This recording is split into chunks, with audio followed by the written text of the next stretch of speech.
it's Jenny from Senior Perspective. Welcome. I'm going to do something new. I'm addicted also to Welcome to Plathville.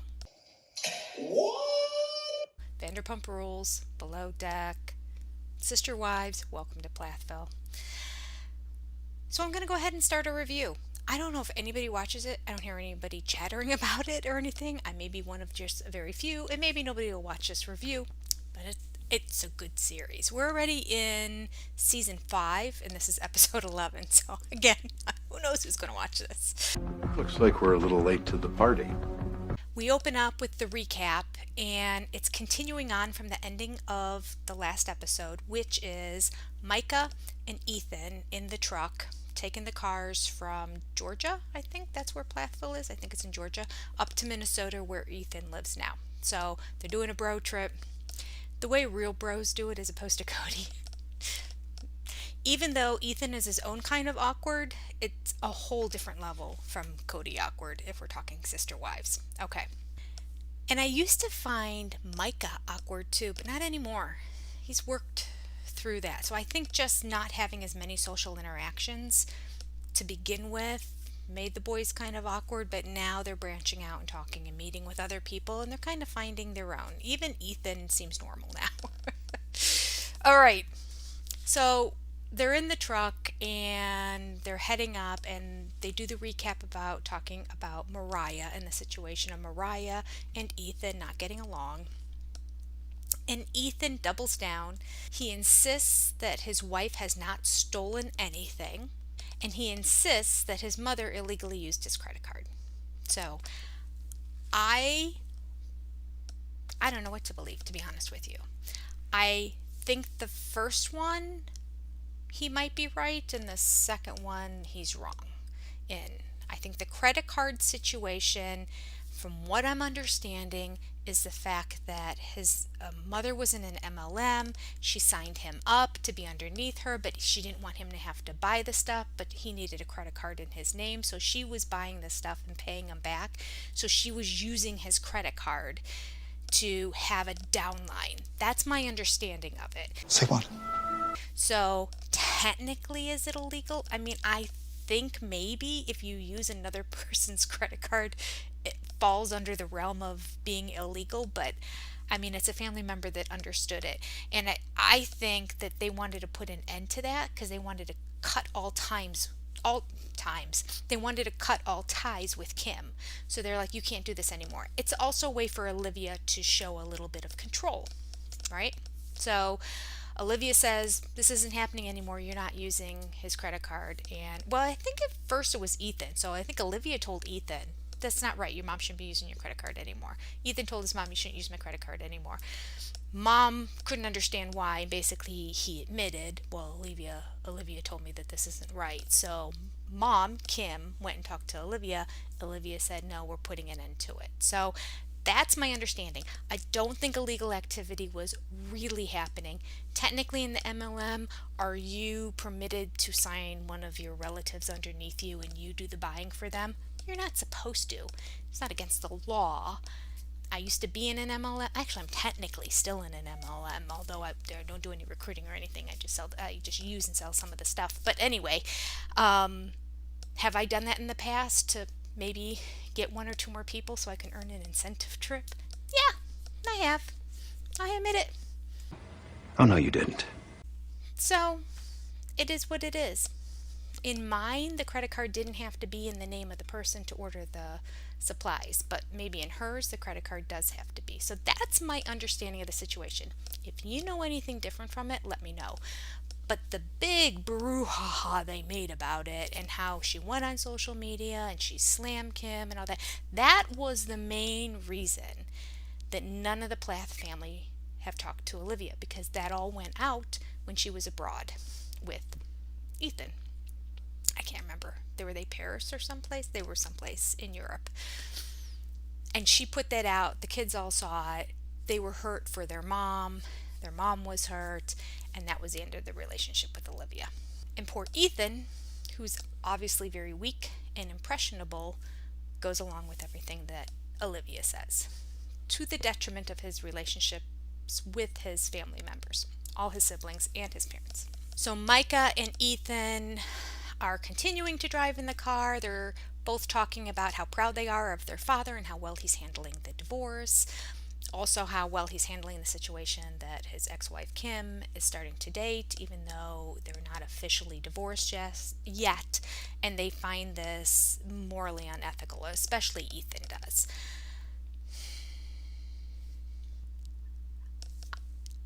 I have to say,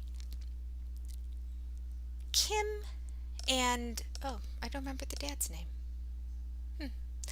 The parents of all these kids raised the kids really strictly with very strong values and morals and guidelines and many rules and parameters on their life to an extreme, not the normal amount that a Christian family would have. This goes above and beyond. So for them to raise them all these years in that structure and then for Kim to divorce their dad, which is completely against everything that they learned, but then to go on and start dating when she hasn't even officially gotten a divorce, I kind of can't blame the kids in this situation. That's not good on Kim. Kim's like, "Oh, it's been a year. I deserve it. It's my right now to be happy in that." Like, no.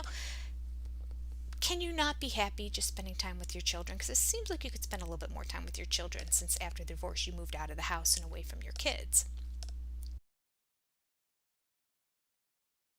Sometimes I think that Kim was emotionally stunted too, so she kind of has a teenager's point of view, like me, and this is what I deserve in life. And so because she is emotionally stunted, she's like, it's not fair, and I deserve to be loved right now too. And I I just think you make choices in life. You have that many children, that's your priority. Yeah. Do you deserve eventually to have a husband who loves you the way you want him to love you? I suppose. I don't know. I don't know. You made a choice. Maybe you work through it with the one that you have. And if it can't work out, wait until you get divorced and spend the time on all those children you have. That should bring you joy, Kim. That's just my opinion. Just my opinion. What's for your opinion? Then we get the kicker as the boys are driving in the truck. And Micah says, "Olivia knows I'm coming with you, right?" And Ethan says, "Yeah." And then he goes on to say, "Is she cool with it?" And Ethan says, "I think so." No, no, Ethan, no, I don't think so. Nobody thinks so. No. Let's go back and watch a clip. Olivia does know I'm coming with you, right? Oh, yeah. She seemed cool with it? Yeah, I think so. So you're saying he can't come here at all? Just tell the truth. He struggles so much with the truth. He struggles with communication, basically. He struggles with expressing his thoughts and his emotions. That's his main struggle. But because he wants to so much avoid confrontation and conversations with people, he just lies to put it off. And again, emotionally stunted, he doesn't realize the ramifications that long term, this is not good. Just to remind you, Ethan, Olivia said you cannot come to the apartment at all with Micah. So, is she okay with me coming to visit? I think so. No, Ethan, no! Absolutely not. You had a 20-hour drive by yourself in your truck, many hours to think through all the scenarios, all the possibilities, to have phone conversations with Olivia if you want, to call Micah and have phone conversations with him, to maybe call your dad and get advice. I mean, you had time to work through this. Now, you're crossing the state lines back into the state where your wife is, and you still have not told Micah that he is not welcome in their apartment. We cut to Moriah, beautiful Moriah.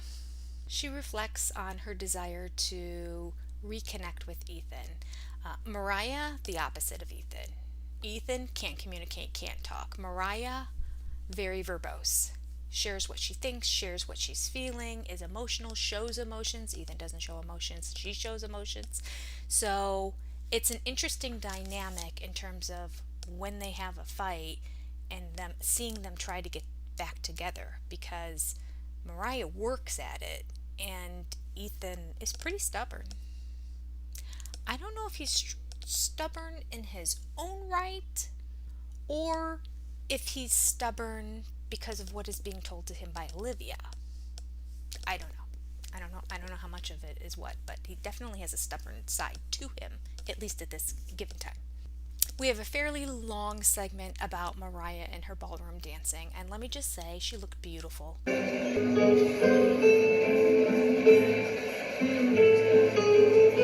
it just touches me. When she started dancing, I assumed it was going to be some form of hip hop. Moriah going all goth and dark and tattooed right and left and up and down. I didn't expect ballroom dancing out of her. I didn't. And she's very elegant and very graceful. I see Dancing with the Stars in the future for Moriah. Yeah, I do. I do. So she looked elegant and beautiful. I don't know how she did in the competition, but she looked lovely. And the nice thing about it is that all the kids that were in town got together and went and supported her, as well as both her mom and dad, despite the ongoing divorce. You know, for the sake of the children, I can be around Kim and I can be silly. With both Kim and Barry. Barry, I remembered the father's name. Yay for me. Barry and Kim both do some talking heads. Kim talks some more about how like she deserves to move on and everything, and she misses her family, but this is her time. And Barry's basically says, I look like I have it all together and I'm fine with all of this, but I'm not inside and I'm still very angry. And that kind of made me a little bit sad. Barry's a quirky man too, but in this scenario, in this situation, I felt for Barry. I feel for him in this whole divorce situation. They still have a lot of young kids that are under their roof that he is now the sole parent of. I know that Kim sees them often, but they have to take the kids over to the studio that she works or lives at. Okay, we cut to Ethan and Micah back in the truck, and Micah gets a phone call from Moriah. And so he takes it, and Moriah knows that he's doing this road trip with Ethan. And so she said that she would like to talk to Ethan. She does. And this is one of the saddest reality TV moments. This was Ethan's opportunity to rise above. He talks about wanting everyone to be together, but he can't forgive. And I don't know if he can't forgive because he doesn't want to, or if he can't forgive because he's been told not to by his wife, Olivia. On the phone call, Moriah apologizes for overreacting when it came to her music being gone, and she thought it was stolen, and she didn't know where it was, and she freaked out, and she said she overreacted, and she shouldn't have acted that way, and she was sorry. And Ethan then said, okay, I forgive you. Later on in the phone call, Moriah apologizes for not reaching out sooner and saying that she wants them to, get back together and to try to mend this. And Ethan's not so receptive. He starts going into a diatribe about everything that she had done wrong, kind of reiterating even some of the stuff she just apologized for. And it's all pretty punitive. I mean, some of the things he's upset about, I guess he's justified. She ended up leaving without letting them know. She could have texted him and said, listen, things aren't working out. I'm moving out of your apartment. When you get back from Europe, I'm not going to be here anymore. She didn't. So, but that's not worth not talking to your sister over. That's just, everything is like tit for tat. And yeah, there's 3 or 4 things that she did that irked him. So she's apologized for 2 out of the 4. She's convinced she's not wrong about the Kim credit card thing, and I think so too. But again, I don't know the whole situation. I just know everything that they've shared this season, and I'm piecing all the little parts of it together. It's just my opinion. Moriah starts crying on the phone call, and she says, this is stupid. It's been years. We need to work through this. And I'm thinking, it's been years? Well, it hasn't been years since this big fight with Ethan, but the reality is, it's been 4 years since he's been married to Olivia, and Olivia is what brought the strife into the family. So there is a direct line tracking back to the issues. It's very interesting, the parallels between this family and the Brown family of sister wives at times. You can track all the problems in the Brown family to when Robin entered the family, and you can track all the problems in the in the Plath family. I was just saying that they live in Plathville earlier in this video, didn't I? I feel like such an idiot. They live in Cairo, Georgia. Cairo. They don't live in Plathville. Plathville's the name of the show. My bad. I feel like such an idiot. You can track all the problems in the Plath family since they've been recording and on TLC all the way to the entry of Olivia into the family. Both of them are just a divide. They both think they're right. Both Olivia and Robin think they're victims. Both of them have a distorted view of what's really happening. And I'm not sure if they're both married to people that see it that same way too. I feel like Cody was more impressionable to Robin over to her side, and I feel like Ethan initially was, just because he was so giddy and so immature and so young when he got married and was so excited about being married and having sex with this beautiful young woman now that he was just like, yes ma'am, whatever. But Ethan had a very strong connection to his family, and so he turned away from all of them for, I think over a year initially when they were first married, but he has eventually come back because he has those roots in him, whereas I feel like Cody's roots were never that strong with Mary, Janelle, and Christine. Okay. I didn't mean for this to be a Plath family versus Brown family comparison, but as I'm talking, I'm realizing this sounds like one of my sister wife videos. Hey, if you made it this far, that means you probably watch Welcome to Plathville, so take just a quick moment and subscribe below so you can see more videos when they come out. Thanks! So here's a clip of that car trip and the point when, at the very end of the phone conversation. Well, I'm not really too sure what this conversation accomplished. I guess I'm gonna go get some breakfast. Just don't forget that I love you. Disappointed. I really was a cheerleader for Ethan early on in this series anyway. And I don't know. He's making bad choices. And he says it's still unclear what she's sorry for and what she's not sorry for. Well, no, it's not really unclear. She was pretty clear that she was sorry about overreacting about the music, and she was sorry that it's taken this long for her to reach out, and that she's not sorry about the stuff with their mother, Kim, and the credit card situation. So I guess they didn't address the leaving a month early out of the house situation. I haven't seen them discuss that, so I don't know if that's been resolved or not. So the majority of this episode takes place in a pickup truck. Actually, it's not a pickup truck, it's a moving truck. And now at this point, we have a text that Micah receives from Olivia.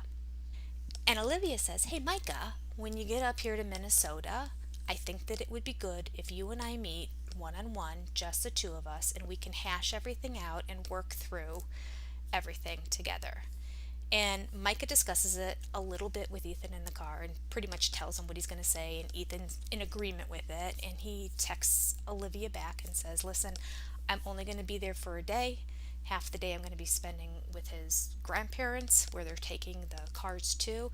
I only have a half a day left. I don't want to spend it in an argument with anyone, but I would love to still see you. Ethan and I are going to go to this bar afterwards. You're welcome to come. Or you can join us at the grandparents' house. And Olivia, again, in comparison with Robin from Sister Wives, a control freak, here are the parameters in which we will see each other, otherwise all bets are off. Somewhere else hanging out and you want to keep it light and happy, I respect that. I'm not going to show up and hang out because I can't keep it light and happy because went down and I have to talk about it. Like I can't operate in a relationship that feels fake. But if you came into my space, bets are off.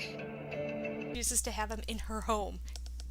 Different reasons, but it's just funny how similar they are. And when an olive branch is put out and he's like, well, let's compromise. I'd still like to see you. Let's get together at a bar. No way. She couldn't do this. She can't handle it.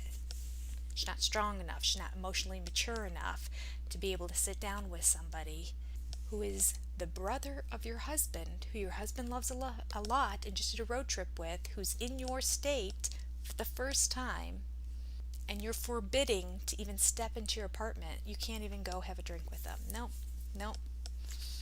It's not how she had it designed. It's her way or no way. I'm the queen. I'm sorry, I think that you can tell from this review that I think Olivia is a piece of work. I don't trust her. I don't believe her. I think she's conniving. I think she's manipulative. I think she's a victim. My goodness, she's a Robin Brown, isn't she? If you like Welcome to Plathville, and if you watch it, and if you want me to keep doing these, let me know down below. Like, subscribe, but definitely comment. No, I don't watch it. Yes, I do watch it. I want to get a pulse on what you think and what you think about these characters. And if you don't watch Welcome to Plathville, What's wrong with you? you might want to start. Also, let me know if you want me to go back and do the previous episodes from this season or not. Thank you so much for watching. I look forward to seeing you on Monday. Goodbye.